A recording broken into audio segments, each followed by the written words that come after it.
السلام عليكم ورحمة الله وبركاته. كل الحمد لله والصلاة والسلام على نبي المجتبى وأحمد المصطفى صلى الله تعالى عليه وآله وصحبه وأزواجه وأهل بيته وأحبابه أجمعين دائما أبدا إلى يوم الدين. بعد حمدي والصلاة فأعوذ بالله من الشيطان الرجيم.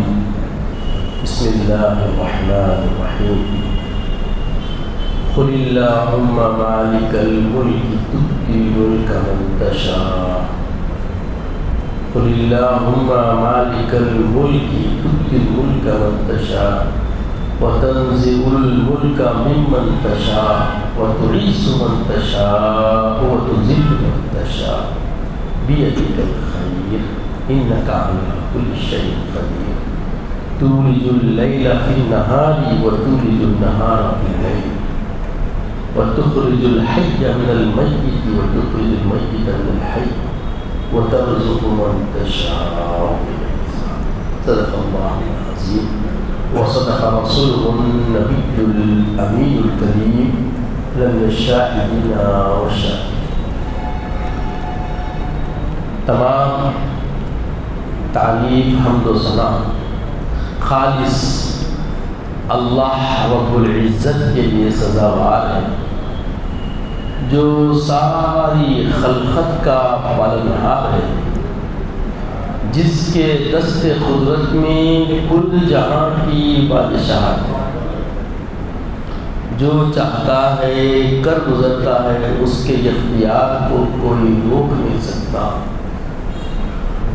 وہ قدیم ہے، ابد الآباد سے ہے اور ہمیشہ رہنے والا ہے. کوئی اس کے مثل و مانند نہیں. وہ کل عیوب سے پاک اور مبرہ ہے. میں گواہی دیتا ہوں کہ نہیں ہے کوئی معبود برحق لائق عبادت سوائے اللہ جل وجلہ کے، اور میں یہ بھی گواہی دیتا ہوں کہ محمد عربی صلی اللہ تعالی علیہ وآلہ وسلم اللہ کے بندے اور خاص میں سے. صلاۃ و سلام نازل ہو ہمارے آقا نامدار حضور کائنات محمد عربی صلی اللہ علیہ وسلم پر، آپ کی آل پر، آپ کے اصحاب، بزرگان دین، بیدار اسلام. پچھلے جمعہ آپ نے ہمارے اپنی خطے وطنیت، ہمارے اپنے ہم وطنوں کے حالات کے اعتبار سے اس آیت کریمہ کی تفہیم سماعت فرمائی تھی. اصل یہ آیت کریمہ کا جو شان نزول ہے وہ اب آپ کو سمجھ میں آئے گا کہ یہ آیت کریمہ کب نازل ہوئی اور اللہ تعالیٰ نے اپنے حبیب پاک رحمت عالم صلی اللہ علیہ وسلم کو حکم فرمایا دعا. اور وہ دعا کیسی ہے؟ اللہم مالک الملک، اے پاک پروردگار، اے میرے رب، بادشاہوں کی بادشاہت رکھنے والے، مالک الملک تؤتی الملک ممن تشاء، جسے چاہتا ہے تو بادشاہ سے نوازتا ہے، تنزع الملک ممن تشاء، اور جسے چاہتا ہے بادشاہت کو چھین لیتا ہے، تعز من تشاء، تو ہی عزتوں کا نوازنے والا ہے، وتذل من تشاء، اور جسے چاہتا ہے ذلیل و خوار فرما دیتا ہے. بیدک الخیر، ہر خیر کا معاملہ تیرے دست قدرت میں. انک علی کل شیء قدیر، بے شک تو ہر چیز پر قادر ہے. تو ہی ہے جو رات سے دن، دن سے رات نکلتا ہے. تخرج الحی من المیت وتخرج المیت من الحی، مردار سے زندہ، زندوں سے مردہ، اور جسے چاہتا ہے بے حساب نواز دیتا ہے۔ یہ دعا اللہ تعالیٰ نے اپنے حبیب سے فرمایا کرنے کے لیے، اور اللہ کے حبیب صلی اللہ علیہ وسلم کے ذریعے پیغام دیا کہ ان قریب ایمان والوں کو غلبہ نصیب ہوگا، اور سارے جو دنیا میں کفار و مشرکین ہیں، جو سارے کے سارے اپنی اپنی مملکتیں رکھتے ہیں، بادشاہ رکھتے ہیں، یہ سب مغلوب ہو جائیں گے۔ یہ سب کے سب کیا ہو جائیں گے؟ بولیے، ماتحت ہو جائیں گے، ان پہ غالب مسلمان ہوں گے۔ تو جو منافقین تھے وہ بولتے تھے کہ کیا ہو گیا، جینا گزارنا مشکل دکھ رہا، کیا جینا گزارنا مشکل دکھ رہا، اتنے چند تعداد میں تھوڑے ہو کے اکثریت پہ انہوں غالب آئیں گے۔ تو اللہ جل مجدہ یہ دعا نازل فرمایا کہ یہ دعا فرمائیے، یہ دعا فرمائی، اللہم مالک الملک تؤتی الملک من تشاء وتنزع الملک ممن تشاء تعز من تشاء وتذل من تشاء بیدک الخیر انک علی کل شیء قدیر۔ یہ معمولی دعا نہیں ہے۔ اگر یہ دعا مجبور لوگ پڑھنا شروع کر دیں تو چند دنوں میں، چند وقت کے اندر وہ اپنی پریشانیوں، اپنی مجبوریوں سے آزاد ہوا۔ خلاصہ کیوں کو حاصل ہوا ہے؟ کیونکہ اللہ رب العزت نے نبی رحمت صلی اللہ علیہ وسلم کو یہ دعا عطا فرمائی، اور نبیوں کی جو دعا ہوتی ہے وہ کامل ہوتی ہے، اللہ قبول فرماتا۔ ایک موقع آیا ننگے احزاب کے موقع پر، خندق کھودنے کا حکم اللہ کے رسول نے فرمایا صحابہ کو، اور 10 لوگوں کی جماعت بنا دی، اور سب کو حکم تھا کہ خندق 10 ہاتھ لوگان کھودے۔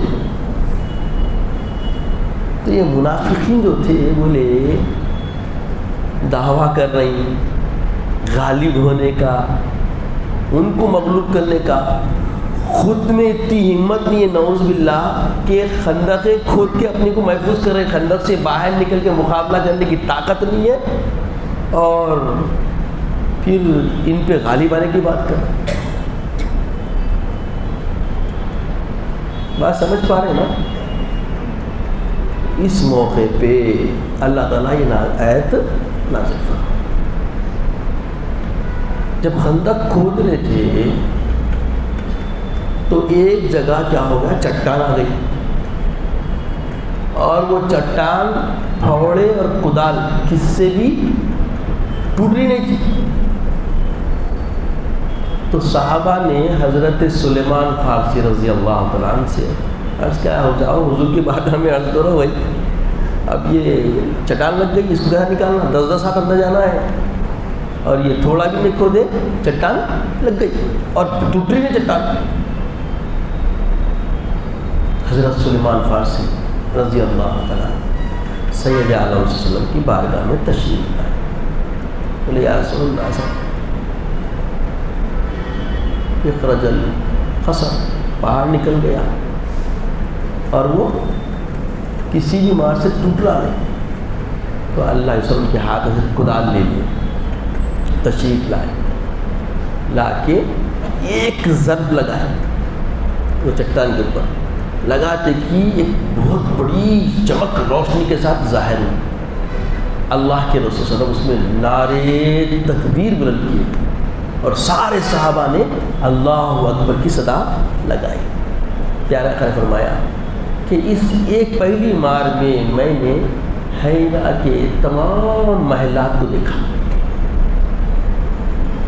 پھر دوسری ضرب لگائے، پھر تکبیر بلند کرے اللہ کے سامنے، نعرے تکبیر، سارے صحابہ اللہ اکبر کی صدا مخاطب دیے۔ فرمایا کہ اس میں نے ثنا کے محلات کو دیکھا۔ پھر اور ایک ضرب لگائی، پھر چمک ہوئی ویسی چیز، اور پورا پہاڑ پاش پاش ہو گیا۔ آقا نے فرمایا کہ اس چمک میں نے روم کے محلات کو دیکھا۔ تو ان قریب تم کو اللہ تبارک و تعالی قیصر و روم کے اوپر غالب کر دے گا، وہاں کی حکومتیں تمہارے تحت ہوگی۔ منافقین تو اور بولنے لگے، خود کے بچاؤ کے لیے خندق کھود کے خندق سے باہر نکلنے کی ہمت نہیں ہے، جرت نہیں ہے، اور ایسے بڑے بڑے دعوے کر رہے ہیں، نعوذ باللہ۔ تو اللہ تعالیٰ یہ دعا سید علیہ السلام کو نازل فرمائی، اور اللہ کے رسول صلی اللہ علیہ وسلم کی دعا۔ تو جب نبی کوئی دعا فرماتا ہے تو اس کی دعا، اس کی پیشن گوئی 100% حق ہوتی ہے، اور دنیا عالم دیکھ رہی ہے۔ قیصر و کسریٰ سب اب آج دیکھ رہے ہیں، پوری دنیا میں سب سے زیادہ سلطنتیں کس کے پاس، بادشاہت کس کے ہاتھوں میں، یہ سب کس کی دین ہے؟ نبی رحمت صلی اللہ علیہ وسلم کی یہ دعا کی دین ہے، جو اللہ نے حکم دیا اپنے نبی کو کہ آپ یہ دعا فرمائیے، اللہم مالک الملک، قل، آپ دعا کریے حبیب۔ یہ دعا کوئی معمولی دعا ہے؟ قل اللہم مالک الملک تؤتی الملک من تشاء وتنزع الملک ممن تشاء وتعز من تشاء وتذل من تشاء بیدک الخیر انک علی کل شیء قدیر۔ یہ بار بار ریپیٹ کر رہا ہوں تو اس کا مقصد ہے آپ کے ذہن میں، آپ کی فکر میں یہ دعا بیٹھ جانی چاہیے۔ سمجھ رہے ہیں یہ دعا کیسی دعا ہے؟ دیکھیے کس ماحول میں، کیسے موقع پہ اللہ رب العزت نے رسول اللہ کو عطا کی، اور رسول اللہ نے دعا فرمائی تو اس کا اثر پوری دنیا عالم دیکھ رہی ہے کہ جب مسلمان کے رہنما و رہبر شعار اسلام سید عالم خاتم النبیین والرسل بعد النبی توئی قصہ مختصر کی ذات نے جب دعا فرمائی تو وہ دعا کیسے حالات میں فرمائی، اور آج دنیا عالم کس حالت میں ہے، مسلمانوں کا اس وقت کیا معیار، کیا حالات تھے، اور آج مسلمانوں کی کیفیت پوری دنیا عالم میں کیسی ہے۔ بات سمجھ رہے نا؟ یہ پیغام ہے، یہ تسکین ہے ہمارے قلوب کی، یہ سرور ہے ہم کو کہ دیکھو اللہ نے اپنے نبی رحمت کو جو فرمایا، نبی رحمت کی زبان مبارک سے پھر جو چیزیں قبول فرمائی تو کیسی مقبول بارگاہ رب العزت ہوئی، اور وہ دعا کا اثر تم دیکھ رہے ہو۔ قیصر و کسریٰ کب ہونا، یہ اس وقت کے منافقین کا خدشے تھے، ان کو وہ ناممکن سمجھتے تھے، اور اہل ایمان کے اندر تزلزل لانے کی پوری قسم اٹھا رکھے تھے، مگر خالق کائنات نے اپنے محبوب صلی اللہ علیہ وسلم کو جو برتری عطا فرمائی، اور آپ کے وساطت سے، آپ کے سبب سے، آپ کی وجہ سے، آپ کی تصدق سے جو اس امت کو عروج دیا ہے، اس کو بھی اللہ نے ظاہر فرما دیا۔ اور یہ خود اس بات کی دلیل ہے کہ مسلمان جب اپنے اندر مسلمانیت، اپنے ایمان کی استقامیت کے ساتھ اللہ کے اس پیغام پہ پورے یقیدے عمیق دل کی گہرائیوں سے قائم و دائم رہے گا، کبھی زیر نہیں ہوگا، کبھی اس کو زیر کرنے کی کوئی طاقت کوشش بھی نہیں کر سکتی، چونکہ یہ ید اللہ، اللہ کے دست قدرت میں، یہ اللہ کے اختیار میں ہے۔ اللہ جسے چاہتا ہے جب چاہتا ہے اقتدار سے نواز دیتا ہے۔ اب جو حالات ہو چکے اس کا یقین نہ ماننے والوں کو بھی ہو گیا۔ عزیزوں اور بزرگوں، جب یہ آیت کریمہ نازل ہوئی تھی، جب یہ دعا نازل ہوئی تھی، جب دعا کا حکم اللہ رب العزت نے ہمارے سید عالم خاتم النبیین محمد رسول اللہ کو فرمایا تھا، تب کی حالات کیا تھے؟ خندق کھد رہی تھی، اور ایک تعداد میں اقلیت، انتہائی اقلیت، کوئی سلطنت، کوئی مملکت، کوئی حکومت، کوئی بادشاہت کسی مسلمان کے سر دست نہ تھی۔ اس وقت رحمت للعالمین حبیب خدا علیہ السلام کو اللہ نے حکم دیا کہ آپ دعا فرمائیں، اور خوشخبریاں کدال کی ضرب سے جو خندق میں آپ نے لگائی پیشن گوئیاں فرما دی کہ بہت جلد اللہ رب العزت مسلمانوں کو غلبہ دے گا، اور اتنی وسعت ہوگی غلبے میں کہ قیصر و کسریٰ، روم سب ماتحت ہو جائیں گے، مغلوب ہو جائیں گے۔ تو دنیا مذاق بنائی، یہ دنیا دار لوگ جو اسباب کو دیکھنے والے ہیں، انہوں نے کہا کوئی اسباب نظر نہیں آتے، خود کے حفاظت کے واسطے خندقہ کھود رہی، خود کی لالے پڑے ہوئے، خود کی حفاظت کرنے کے لیے آگے بڑھنے کی ہمت و جرأت نظر نہیں آتی، دعویٰ کر رہی روم حاصل کرنے کا، کسریٰ حاصل کرنے کا۔ یہ کیا ممکن ہے؟ یہ کیسے ممکن ہے؟ کیسی بات ہے؟ ان کو نہیں معلوم، کیونکہ یہ ید اللہ کا معاملہ تھا، یہ بولنے والا خالق تھا، اور مخلوق پہ غلبہ کس کا وہ جانتے نہیں تھے، کیونکہ ان کے عقیدے کمزور تھے۔ اور آج بھی ہمارے اندر، ہمارے درمیان میں جن کے عقیدے کمزور ہیں، ان کو قرآن پڑھ کے اس آیت کریمہ کے تحت اپنے عقیدے کو راسخ کرنے کی چندہ ضرورت ہے۔ یاد رکھیں، ایقان، بھروسہ، انحصار، یہ ایک بیسیکلی بنیادی پہلو اسلام ہے۔ جب تک اس میں آپ مضبوط نہیں ہوتے، جب تک اس میں آپ پوری طریقے سے اپنے اندر کامل تیقن و یقین نہیں پیدا کر لیتے، اعتماد نہیں رکھ لیتے، آپ کے کسی عمل کی جزا اس انداز کی نہیں ہوتی جس کی امید آپ آس باندھتے۔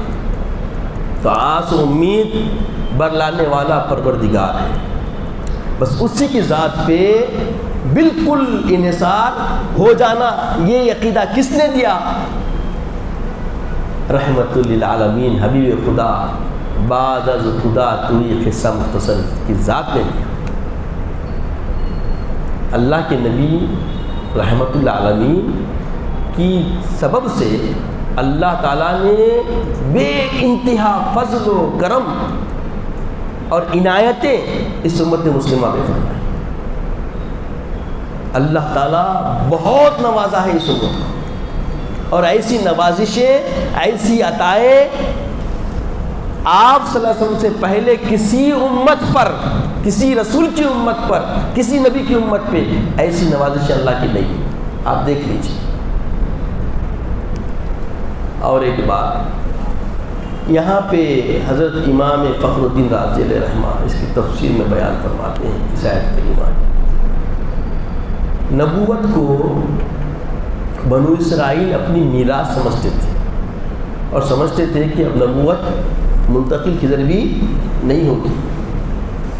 تو یہاں پہ مراد مملکت سے نبوت بھی ہو سکتی، کیونکہ اللہ تعالیٰ نے حضرت اسحاق کی اولاد میں نبوت کا ایک سلسلہ چلایا، اور ایک وقت کے بعد جب وہ صحیح طور پر جس انداز سے مشیت ربانی کو کامل و اکمل کرنے کا کام کرنا تھا، جو بھی معاملات ہوئے، تو رب نے حضرت اسماعیل کی اولاد میں سید عالم محمد صلی اللہ علیہ وسلم کو مبعوث فرما دیا۔ تو یہ جو منتقلی ہوئی ہے، یہ بھی مراد اس سے ہو سکتی ہے۔ اور پھر فرماتے ہیں کہ ایک اس کے دو معنی ہیں. پہلے جو مالک الملک کا معاملہ ہے اور جو پہلے مملکت کا جو معاملہ ہے اس سے مراد باطنی اقتدار جو علماء ربانیین کو مخلوق پر اللہ نے عطا فرمایا. علماء ربانیین کو اللہ نے مخلوق پر عطا فرمایا. جو علماء ربانیین ہوتے ہیں وہ مخلوق کو ان کے باطین ارادوں اور باطین ان کی چالوں سے پہچان لیتے ہیں. اور پھر دوسرا جو لفظ ہے مملکت آیا ہے اس سے مراد ظاہری اقتدار بھی ہو سکتا ہے جو بادشاہ. تو ہر دو کو اللہ رسول کے احکام کا پابند ہونے کی ضرورت ہے. اور جب وہ پابند ہوتے ہیں تو اللہ ان کو کیا کرتا ہے؟ سرخرو کرتا ہے، عزتوں سے نوازتا ہے. اور جو روگردانی کرتے ہیں، اس کی مخالفت کرتے ہیں، اس پہ توجہ نہیں برتتے، عدم توجہ کرتے ہیں، ان کو ذلیل کر دیتا ہے، ان کو نیست و نابود کر دیتا ہے. تو عزیز اور بزرگوں، اب دیکھیں عروج جب شروع ہوا سارے پابند اتباع رسول، اور جب زوال شروع ہوا کوتاہیوں کا بھرمار ہو گئی، اور کوتاہیوں کی سبب رسوائیاں شروع ہوئی، اور اتباع رسالت صلی اللہ تعالیٰ علیہ وآلہ وسلم میں جتنی کمی آتی گئی اتنا سمٹتے چلے گئے. اور آج جو تذلیلیت و ذلت و خوار ہونے کے جو حالات ہم پہ سائے فگن ہیں یہ کردار کے سبب ہے. یہ حالت کردار کے سبب ہے. اور سید علیہ وسلم نے اور ایک پیشن کو یہ فرمائی ہے جس کے بارے میں دنیا پریشان ہے، بہت پریشان ہے حالات.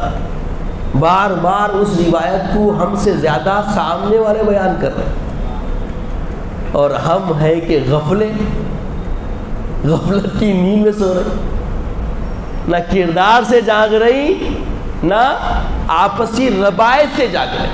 دیکھیے اللہ تعالیٰ نے تسکین کے لیے اپنے محبوب کے فرمودات کے ذریعے کیسے کیسے مزدے سنا دیے. المؤمن مرآۃ المؤمن، ایک مومن دوسرے مومن کا آئینہ ہے. ایک حدیث ہے ایک مومن دوسرے مومن کا آئینہ ہے. اگر آپ اپنے بھائی کو اپنا آئینہ سمجھ گئے، اپنے آپ کو اس کا آئینہ سمجھ گئے، اب تکلیف ہوتی جی. یہ ایک بیسک بات بتا رہا ہوں. آج ہمارے درمیان افراتفری کا عالم کیکو ہے. ایک دوسرے سے ٹوٹنے کے جو حالات کیوں کر بن رہے ہیں، ہم اپنے آپ سے اپنے بھائی کو جدا سمجھ رہے ہیں. المؤمن اخو المسلم اخو المسلم، ایک مسلمان کو سمجھ رہا بھائی ہے. بھائی کا کیا تصور ہونا چاہیے، بھائی کیسا ہوتا. مثال کے طور پہ حقیقی بھائیوں کو دیکھ لیجیے آج کل جو حالات بنے ہوئے. حال میں ایک واقعہ رونما ہوا، ایک بھائی کو مارتے بھائیاں جا کے اس کو ماری دیے. جبکہ کیا ہے، قتال المسلمین کفر، ناحق کسی مسلمان کو قتل کر دینا کفر کے قریب لے چلے آتا، کفر کے قریب لے کے چلے آتا. سب سے بڑا ظلم ہے یہ، جس کی معافی آسانی سے نصیب نہیں ہونے والی. اور سب المؤمنین فسق، مومن کو گالی دینا فسق و فجور ہے. گالی بھی نہیں دینا ہے. نہ آپ قتل کر سکتے، ظلم کر سکتے، اور نہ بولیے گالی دے سکتے. تو گالی دینا تو کچھ سوچ میں نہیں ہے، زبردست چنے بٹانے چٹ پٹ اٹھتے بیٹھتے. اس کی تو ایسی کی ویسی کی تیسی کی تیسی ہے، بات میں ہے. تکیہ کلام بن گیا نا. تکیہ کلام اور سمجھ رہے ہیں جس کی جملے کی مدد کے بغیر گفتگو آگے نہیں بڑھتی. جو ہے سو کسی کو عادت نہیں، بات سمجھے نا بیچ میں بولتے رہتے تھے. تو یہ کیا ہے، تکیہ کلام ہوتا ہے گفتگو کا. تو ایسا تکیہ کلام گالیاں بن گئی ہیں. جبکہ اسلام میں سرے سے ابتدا سے تعلیم و ترویج میں سید عالم رحمت للعالمین معلم انسانیت نے بڑی اچھی انداز سے ایسا تیار فرما دیا کہ تمہارے ذمے اللہ نے بہت بڑا ذمہ داری دی. کیوں؟ اللہ کے حبیب نے ایسے اخلاق سے تم کو سینچ دیا تو بولے کنت خیر امہ، تم سب سے بہترین امت. اور بہترین امت کا مطلب گالی گلوچ فحش کلامی تمہاری زبانوں میں نہیں، عداوتیں دشمنیاں کر کے قتل ناحق کر دینا یہ تمہارے کردار میں نہیں. اگر کوئی ناحق راستے پہ نکل گیا تو اس سے اس وقت تک آپ کو جنگ کرنا ہے کہ وہ اگر پھر لوٹ کے آ جائے تو صلح کرا دینا ہے. تو صلح کب کرائیں گے؟ زندہ رہیں گے تو کرائیں گے نا، مر گیا تو صلح ہوتی. کیسی تعلیم ہے، سمجھ رہے نا؟ کتنے اچھے انداز میں حبیب پاک صلی اللہ علیہ وسلم نے ذمہ داریوں کا بھی ایسا دلا دیا. کنت خیر امہ اخرجت للناس، تم سب سے بہترین امت، لوگوں کی طرف نکلو. تأمرون بالمعروف وتنہون عن المنکر، بھلائی کی دعوت دو، برائی سے ان کو روکو. تو یہ تمہارا منصب کب ہے؟ جب یہ ساری خوبیاں، یہ سارے حالات و احوال روزمرہ زندگی کے متحر ہو جائیں، آپ پاکیزہ ہو جائیں، آپ اس کے قابل ہو جائیں. یہ ذمہ داری ہے. تو ہم اپنے ہم وطنوں میں اس منصب پہ قائم ہیں کیا؟ ہم اپنے آپ کو ایسا خیر والا بنا لیے کیا؟ اور بنا کے اپنے آپ کو پیش کر رہے ہیں کیا؟ اور جو آج جو خدشات ہمارے ارد گرد نظر آ رہے ہیں یہ تو آنا ہی آنا ہے، چونکہ خدشے ان کو ہیں، ہم کو نہیں. چونکہ جیسے منافقین، مشرکین، کافرین اس زمانے میں بولتے تھے کہ کیسا دعویٰ کر رہے ہیں قیصر و کسریٰ ان کے ماتحت ہو جائیں گے، ان غالب آ جائیں گے، اتنی بڑی حکومتیں کب ہوں گی؟ ابھی تو مقام احزاب میں خندقیں کھودنے والے بھی اپنی حفاظت کر رہی، اتنے بڑے مقام پہ پہنچتے. آج دنیا دیکھ رہی کیا ہوا. تو اللہ کے حبیب نے خوشبو کا ذکر فرمایا، مجھے فلاں جگہ سے خوشبو آ رہی ہے. اور پھر ایک وقت آئے گا کہ ایک معاملہ ہوگا، اس معاملے میں جو داخل ہوگا اس کو جنت کی بشارت ہے. تو ان بشارتوں کو ہمارے اہل وطن سمجھ رہے ہیں. عزیزو جاگو، اگر جاگ گئے تو روز کی زندگی جو وزن دکھ رہی ہے، شیطان کی گھیٹیاں جو رات میں پڑ رہی ہے، صبح جو نماز نہیں پڑھ کے بیداری جو دیر سے ہو رہی ہے، وزن ہو جا رہی ہے. یہ وزن پہلے ختم کرو. دیکھیے میرا کام، جو ذمہ داری آپ کی انتظامیہ نے مجھے دی، میں حتی المقدور للہ پوری کوشش کر رہا ہوں. اگر یہ سمٹیں گے نہیں، لیں گے نہیں. اور یاد رکھیے حب نبوی ایک ایسی چیز ہے جس کے تحت عروج ہوا مسلمانوں پوری دنیا میں. حب نبوی بھی عروج ہوا. توحید تو شیطان سے لے کے قیامت تک چلنے والی ہے. توحید کے کوئی منکر نہیں، نہ یہود منکر ہے توحید کے، نہ نصارہ منکر ہے توحید کے. ارے توحید تو یہ غیر مسلم بھی مانتے توحید کو. ایشور اللہ ایک، تو ہی نام نہیں معلوم آپ کو؟ نعرہ رہا ہے پورا. دین الہی نکالا تھا اکبر، تو اس میں کلمہ بنایا تھا ایشور اللہ تو ہی نام بول کے، ہے نا. تو یہ توحید کی علمبردار تو پوری دنیا ابتدا سے ہے اور انتہا تک رہے گی، مگر رسالت کے تحت سب ایکجٹ ہو جائے. محبت رسول میں حب نبوی حشر میں کام آئی جلیل. حب نبوی حشر میں کام آئی جلیل. نہ زہد آیا نہ تقویٰ. زہد و ورا کی باتیں بعد ہیں. بنیادی طور پہ تو صحیح ہو جاؤ، سچے کلیمہ گو ہو جاؤ، رسالت کے صحیح ماننے والے بن جاؤ، رسالت سے صحیح آراستگی اپنے سینوں کو مجلے کر لو، اور محبت رسول سے شرشار ہو کے اپنے کردار کو سچے عاشق رسول کی طرح سینچ لو، جو صحابہ نے سینچا، تابعین نے سینچا، تب تابعین نے سینچا، تب تو اسلام ہم تک پہنچا. یہ آفاقی دین ہے.